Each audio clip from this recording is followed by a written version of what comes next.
జై గురుదత్త. ఫ్రెండ్స్, ఈరోజు నా పెద్ద కూతురు ఇస్తా బర్త్డే మరియు నా పెళ్లి రోజు. ఈరోజు సందర్భంగా కొంతమంది పేదలకి భోజనం పెడదామనే ఉద్దేశంతో వెజిటబుల్ మిక్స్డ్ కర్రీ మరియు మామిడికాయ పప్పు, పెరుగు, ఒక స్వీటు.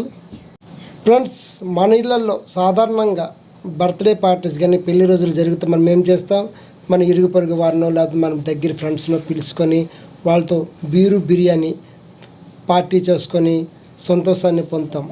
అసలు అలాంటి సంతోషాన్ని నాకు వద్దు ఫ్రెండ్స్. ఆ ఉద్దేశంతోనే నేను ఏదైనా మా ఇంట్లో ఒక మంచి రోజు శుభకార్యం జరిగితే నేను పేదవాళ్ళతోనే ఎక్కువగా షేర్ చేసుకుంటున్నాను. అది మా గురువు గారు నాతో చెప్పిన మాట.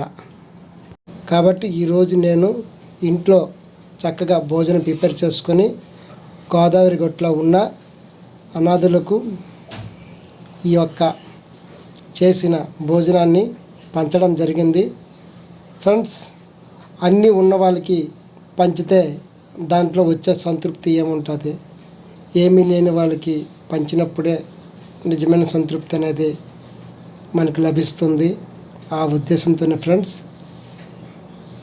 ఏదైనా శుభకార్యం అంటే మనం ఏమీ లేని వాళ్ళతోటి మన తరపున ఒక సహాయంగా ఏదో ఒకటి చేయాలి.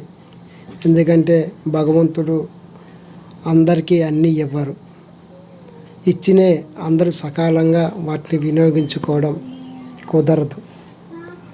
వాళ్ళ కర్మానుసారంగా వాళ్ళు అలా పరిస్థితి ఏర్పడుతుంది.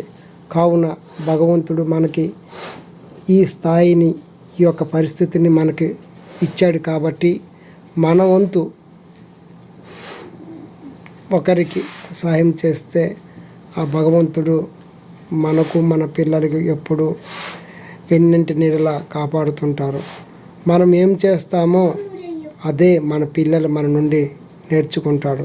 జై గురుదత్త, జై జై గురుదత్త.